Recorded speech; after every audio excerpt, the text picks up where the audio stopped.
July 16th and 17th మనం ఈ coir conclave అనేది అమలాపురంలో డాక్టర్ బిఆర్ అంబేద్కర్ కోనసీమ జిల్లాలో షెడ్యూల్ చేయడం జరిగింది.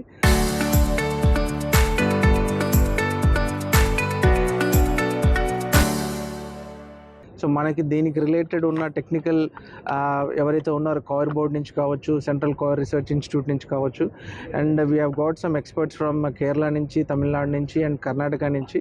వాళ్ళ యొక్క ఎక్స్పీరియన్సెస్, వాళ్ళ స్టేట్స్లో పాలసీస్ ఎలా ఉన్నాయి, ఏమేమి ప్రోడక్ట్స్ చేస్తున్నారు, దీని మీద ఎంతమంది డిపెండ్ అయి ఉన్నారు, వాళ్ళు ఎలా ఎకానమీలో యాక్టివ్గా ఇన్వాల్వ్ అయి ఉన్నారు. సో మన యొక్క స్టేట్లో, మా ఈ కోనసీమ జిల్లాలో కాయిర్ యొక్క సెక్టార్లో ఎలా ఉంది. సో ఇక్కడ ఆల్రెడీ కాయిర్లో ఉన్న వర్క్ చేస్తున్న కొంతమంది గ్రూప్స్ని కూడా పిలవడం జరిగింది. వాళ్ళ ద్వారా we are getting some inputs. So ఈ 2 days కాన్క్లేవ్లో డెఫినెట్గా మనకు ఆల్రెడీ దీంట్లో secretary industries and coir board secretary కూడా ఇంటరాక్ట్ అవ్వడం జరిగింది అందరితో. So they have given some valuable inputs.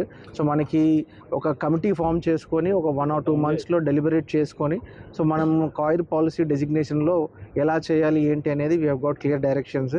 So at the same time marketing కావచ్చు, బ్యాంకింగ్ లింకేజ్ కావచ్చు, ఎన్ని టైప్స్ ఆఫ్ ప్రొడక్ట్స్ చేయాలి, ఇవన్నీ కూడా ఇప్పుడు డిస్కస్ చేస్తున్నాము. ఎవ్రీ ఆంటర్ప్రెన్యూర్ ఎవరైతే వచ్చారో they are actively getting involved. So hopefully coming 2 or 3 monthsలో కొంచెం యాక్టివ్గా ఉన్న ఆంటర్ప్రెన్యూర్స్ వాళ్ళకు సపోర్ట్ ఇచ్చేసి they will come to the visible light. Okay, that's what we have to discuss. Cluster లేదు, ఇండివిజువల్గా వెళ్తుందా లేదా వెళ్తుందా, సో ఆ ఆర్కిటెక్చర్ డిస్కస్ చేయడం జరుగుతుంది.